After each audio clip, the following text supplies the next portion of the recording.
ভালো জগৎ ভালো, অন্যের দোষ খুঁজি না। ভালো থাকলে এখন মানুষ ভালো চোখে দেখে না।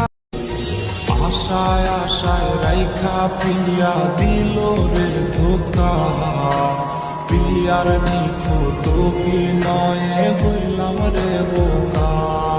ওর প্রতি রাইতে আধার বাইয়া কান্না ঝরনা ঝরে, আজ নেশার নৌকার মাঝি কইলা হারা।